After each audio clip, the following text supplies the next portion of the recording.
Hi everyone, it's Marty, and welcome to class 30, which was meal planning, especially with menus. People asked us a lot about how do I deal with menus. I'm going to talk about the handouts. Mary Wilson did this great uh, demo about jar salads. Everybody had a great time doing that. Um, I'm going to touch on the successes and challenges and things that we were looking at, and then menu planning. People brought menus, and I also popped in some menus here. And okay, we gave you the recipe for the jar salad. It's pretty loose because we want you to put in whatever you like. But just to give you an idea, if you weren't here, this is a couple tablespoons of this, a couple tablespoons of that, and the way that you layered the salad was very important. So that's why we have it there. Then, because we want you to have more salads and more raw fruits and vegetables, here are three oil-free dressings to go with that. We made two of them, the Italian and the mustard, and people really seem to like them. So that was cool. I was also asked to send out soup recipes. So I gave you the black-eyed pea inzamino, which is an Italian recipe, but I changed a couple of the ingredients and made it a little bit more southern. But you can take this as a basic recipe and make it however you want.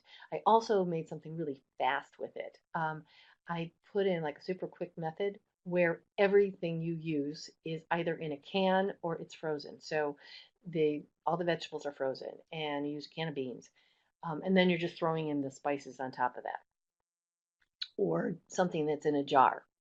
So you literally can make this in a soup pot in 15 minutes. For those of you who have an Instant Pot, someone asked me how long I cooked it on an Instant Pot. I did that for 5 minutes. And I chopped up the collard greens kind of small because I wanted them soup size, because we were not going to be using a fork, we're going to be using a spoon. All right, so the jar salad, again, just look at the recipe that we have. The most important thing is the way that it's layered, but just throw in everything that your little heart desires in it. We just want to make sure that you put the dressing on the bottom, and then there's this, and there's this. And as long as you just keep to that general outline, you'll end up with a great salad. And Mary was telling us about how she had kids that didn't eat salad, but once they saw the jar salad, they were very interested in it and wanted their moms to make it, which is cool. And also, she sent it to work with her husband, and all of a sudden, the guys where he worked also wanted the salad.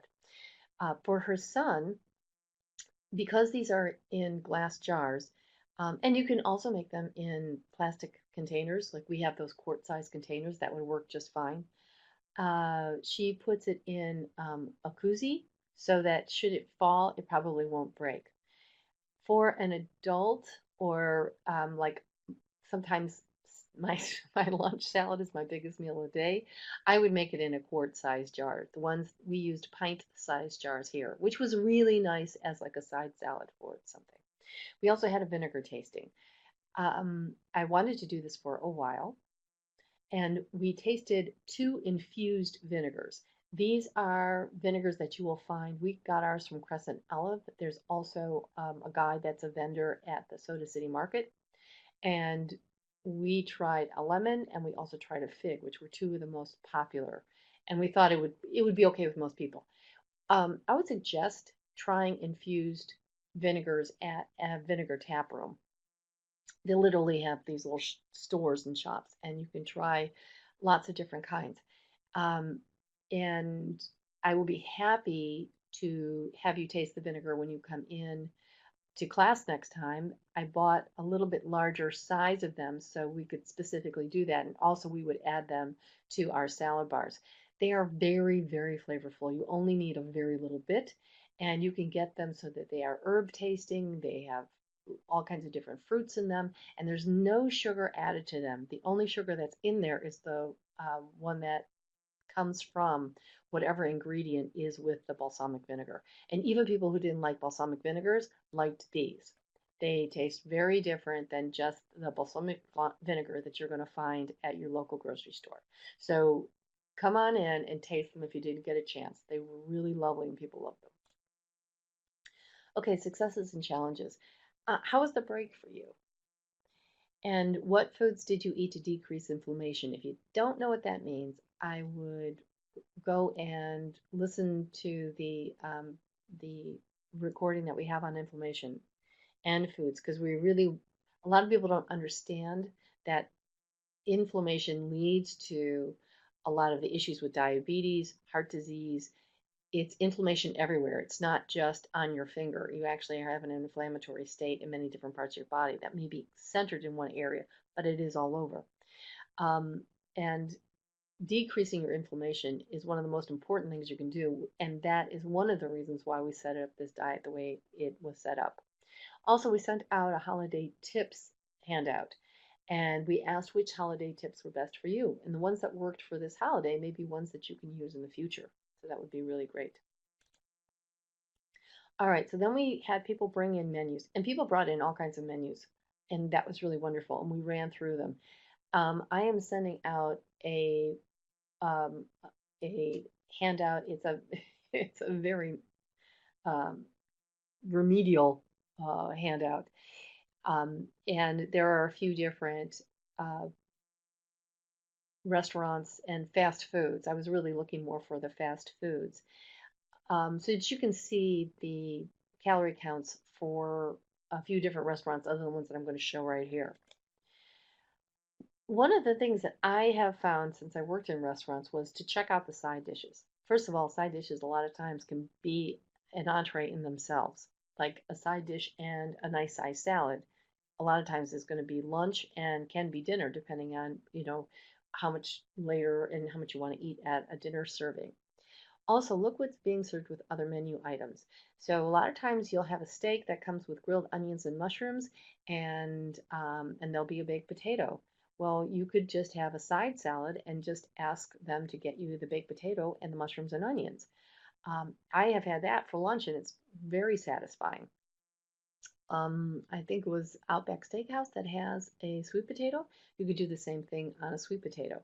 So, also, you could get, let's say you're going to get a baked chicken or a baked fish, and it doesn't really come with much that you want with it. Well, you can ask for the different sides, or depending, like if you're on vacation and you're eating out a lot, all right, so at lunch or at dinner, if you had a big lunch, at dinner, look at all of the different salads and you'll know what's in the kitchen. The most important thing is to know what's in the kitchen. And then you can say, okay, well, my salad, I really don't want, whatever this is, or maybe I had a piece of fish at lunch, and now at dinner, of course, I've already had more than my 3 ounces, so I'm not going to have any more meat at dinner. So I'm going to have this salad, and I notice another salad that I really don't like, but it does have some beans or it has some nuts. So I would like to have those put in my salad. And most of the time, people are more than happy as long as they have it in the kitchen. They're generally happy to put it into another dish for you. I've had a meal that was nothing but all of the vegetables, the side vegetables, and I think there was a grain or something with it. Simply because I had eaten a big lunch and I did want something before I went to bed, but I didn't want to have, a whole lot of saturated fat at the end of the day. This is China Garden. This was, I had Kenny, who's one of our facilitators, give me a bunch of restaurants, so I went online to look at their stuff. Um, these egg rolls and such are just going to be very fat filled. I would avoid them. I would avoid the chicken wings because, again, they're going to be very fat filled. And I was looking at different chicken and beef and other main courses, and I found that a lot of times they were served with vegetables. So that would be great. But if you're going to do an Asian restaurant, I would put the sauce on the side because that way you can regulate how much you're going to get. And also, if you're doing it for a family or you want to do it for a couple of days, make sure that you get mixed vegetables and ask them if they will steam those vegetables for you.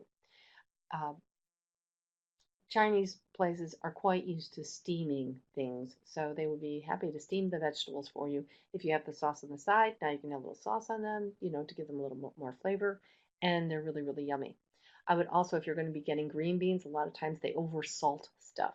So I would ask them not to salt. And then if you had another dish, let's say that you were having um, a chicken dish with a sauce, like a garlic sauce, then you take a little of that sauce and you can put it on those green beans, and that's going to be enough sodium for the day. But you want to really, some people I know are very conscious of sodium, so that's one way to get around it.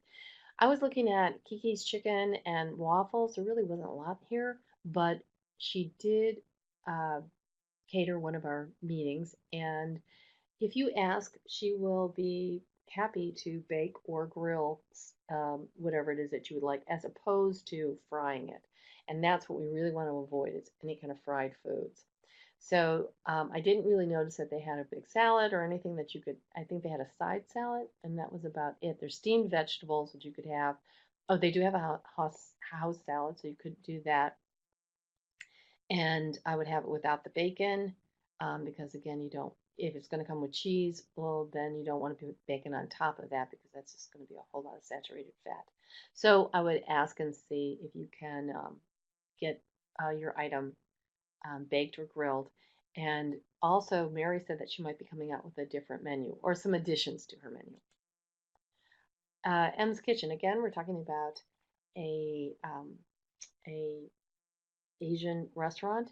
They had some salads. If you look on the lower left corner, they have these super salads.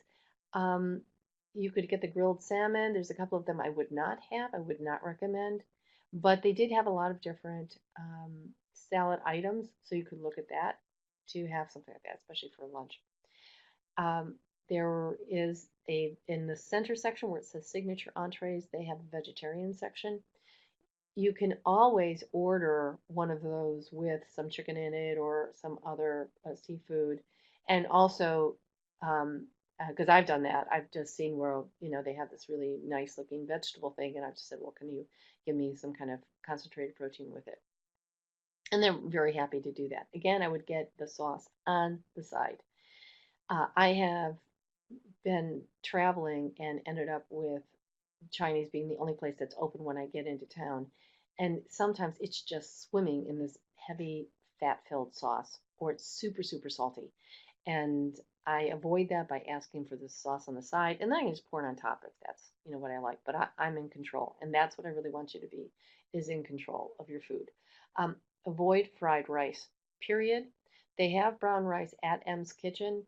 Fried rice is nothing more than rice and oil, and you could just stick a straw straight into the oil and just drink that. That's kind of what you're doing. So I would completely avoid that. Soba noodles are great. Just about any other noodles are just going to be white flour and water. So again, I would bypass most of the noodle dishes. This is one place I found that had a lot of different stuff in it. BJ's Brew House. And I guess there's a couple of different uh, locations of them. This I thought was a really great salad. It has some goat cheese in it, and it just seemed like it had a whole lot of really great stuff in it. So I thought this was really great. I would get the dressing on the side, again, so that you are in control.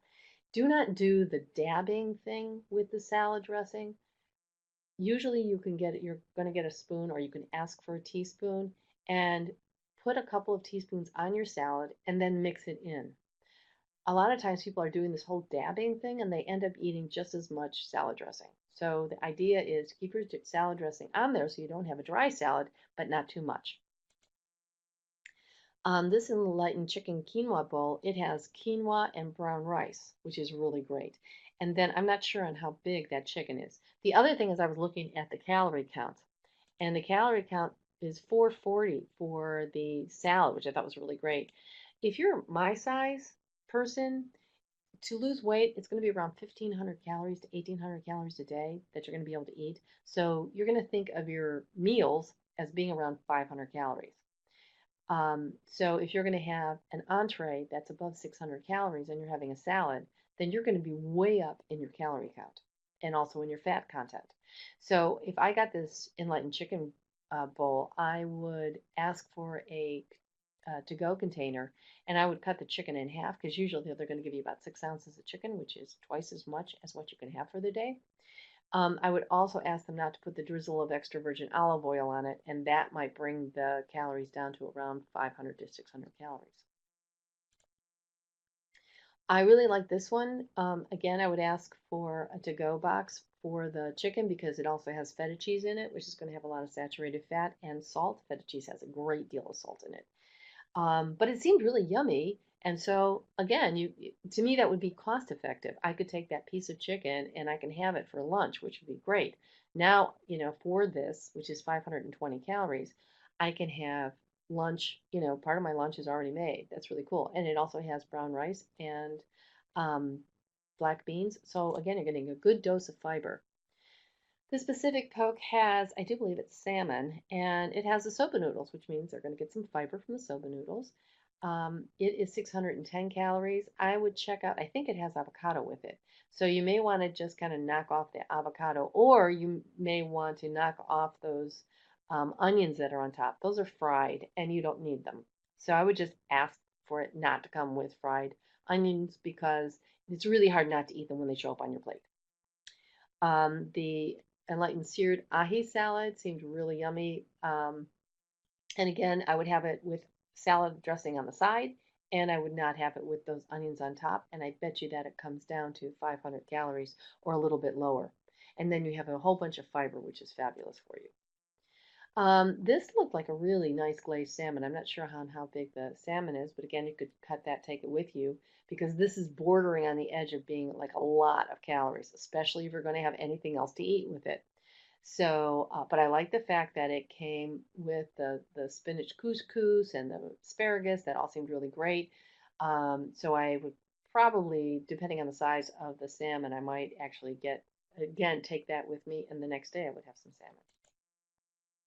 Same thing for the enlightened lemon thyme chicken. Make sure that if it's a really big portion, you're only eating 3 ounces of it, so take it home. And I would also ask for the lemon thyme sauce on the side so that you could find out, like, is it really oily? This is 630 calories, so this is really pushing it.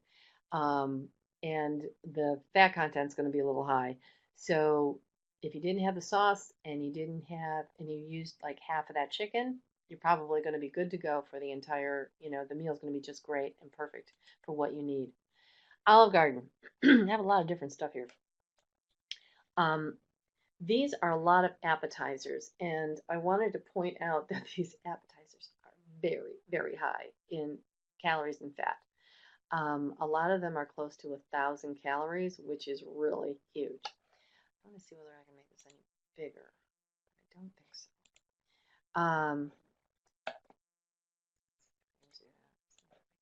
Okay. Let me see if I can do this. And that makes a little bit. So these are, and maybe you can zoom in on this. The lasagna that's on the middle row on the left-hand side, that has over 1,000 calories. The Parmesan zucchini bites, that has not quite as much. That has 510. So you could have something like that. But if you're talking about those dipping things, they can go up to 900 and over 1,000 calories just for that. Okay. So it's kind of important that you look at it. The calamari, which is on the left hand corner on the bottom, just the ranch sauce that comes with it is 220 calories. And the calamari on top of that makes it close to 1,000 if you add the two of them together. Now, this was their lighter fare, and you can see by the calorie counts of them that they're okay. But again, I would get a to-go box because I'm going to explain something to you when we get through this. But the herb grilled salmon, which is on the lower right-hand side, that one seems to be about the lowest in calories and also the lowest in the fat contents. Also the chicken piccata. The shrimp scampi, which is on the left-hand lower row, is at 510 calories, but it has a boatload of cholesterol. So if cholesterol is your issue, then I would, even though the calorie count is kind of low, I would avoid it. So just saying. A lot of people will order a vegetarian dish, which would be the cheese ravioli, which is on the upper left corner. It's almost 800 calories, actually, depending what you get with it and how big it is almost 900 calories. So and if you look at the eggplant parmesan, which is on the lower right-hand corner, that's over 1,000 calories. So people think, oh, I'm going to get this. It's vegetarian. It's going to be healthy. And a lot of times it isn't. So you really need to be careful about what's going on. And that chicken Alfredo is 1,600 calories. That's like all I could eat for an entire day would be that.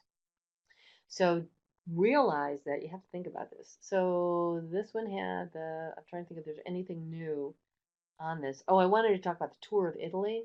Do not tour Italy with this dish. It's 1,500, over 1,500 calories. Same thing with the chicken carbonara.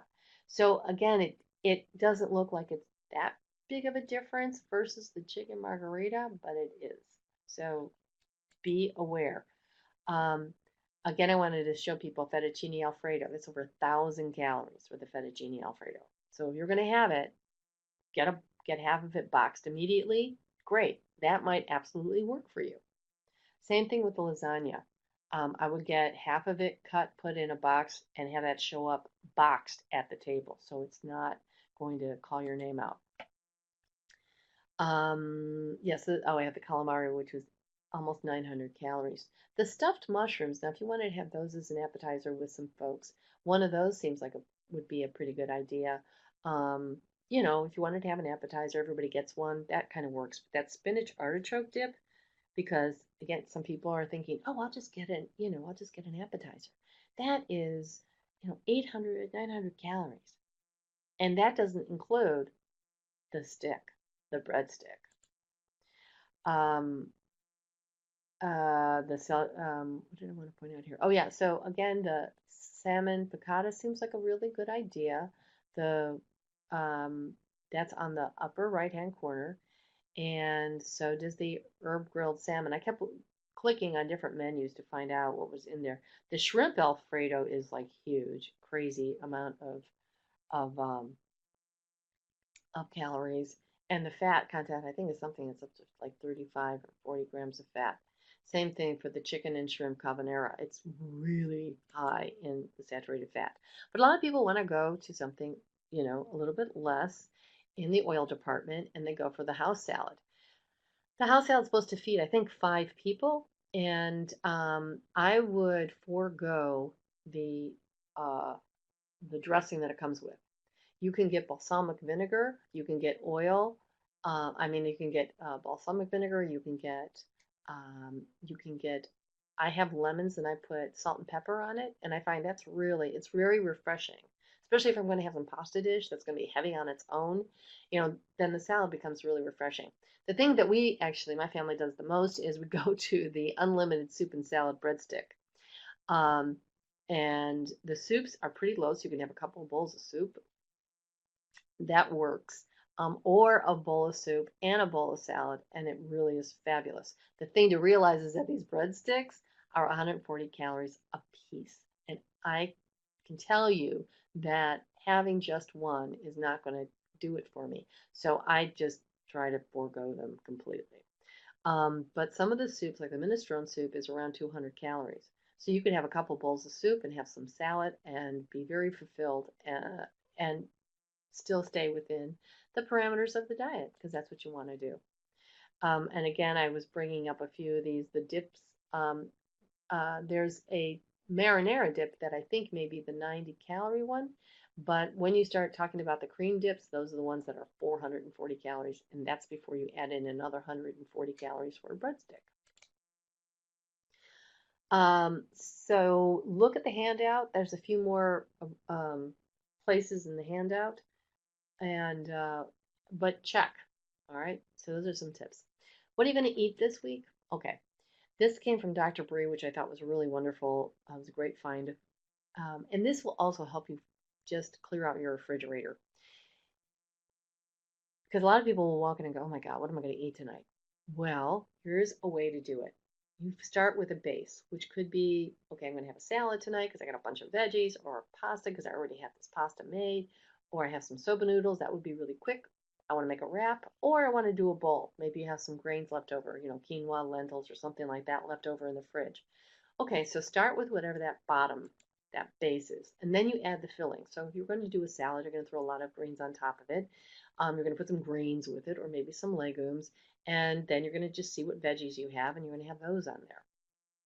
Then you add the wow factor, and this is where it becomes more. You start using the sauces that you have.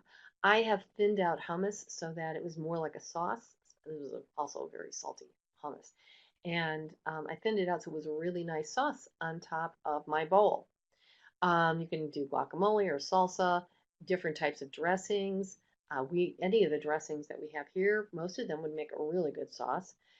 We did fettuccine, uh, that one Alfredo sauce, which would be really great if you had some of that sitting around. You just throw it on top of a bunch of veggies and some legumes, or put it over pasta. And then you have these nutrition boosters if you want, especially if you're thinking, oh, I haven't been eating very correctly, or I've been traveling a lot. You might want to put some pumpkin seeds or chia seeds, hemp, any of those kind of things on there. And then you can add another little thing that's a little kick, which would be olives or some avocado slices. And I put sprinkle some red pepper flakes on things, and that really pops it. And so to get you thinking about how this works is there are four different examples here, but Dr. Bree was saying that she uses it to clear out the refrigerator. And so she also thinks about, well, what do I want to eat tonight? Do I want Mexican? Do I want Italian? Do I want Indian? What kind of food do I want tonight? And then do I have the stuff do I have a sauce already made?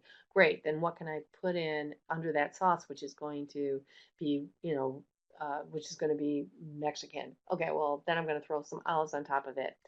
I buy those very small avocados, and I found that I can cut them in half and put the part with the seed into the refrigerator in a very tight fitting container. And the other half of it, I can scoop out and I can put on my salad, when I go to work, and and I can take it home and I can put it on my salad at night, or I can, make a little bit of guacamole with it or something like that and have it afterwards. And then that other piece, um, it will last a day or so just fine in the fridge. It may not look 100%, but it certainly tastes great. And so I can kind of spread out one of those little avocados if you're just cooking for yourself. I also, this was from week 6, but people asked us about menu planning. It seemed like that was the biggest problem with folks during our challenge, for which we gave away the gift baskets. When people said, well, yeah, I really didn't plan. I didn't plan this week, or I was going to do it, but I didn't plan. So here I gave you a handout so that you can plan. So you should have that. Um, Dr. Bree wanted to remind everyone that we were looking for 2 things in this holiday challenge. One was that you didn't gain weight. That was fine. And also, come join us for the MLK 5K. It's going to be happening January 20th. You can go to Strictly Running, and the website is on this slide. It's in the afternoon because it's on a Sunday. So I think it's at 3:30. Please call Mary right away because she has to know how many people are going to need t-shirts.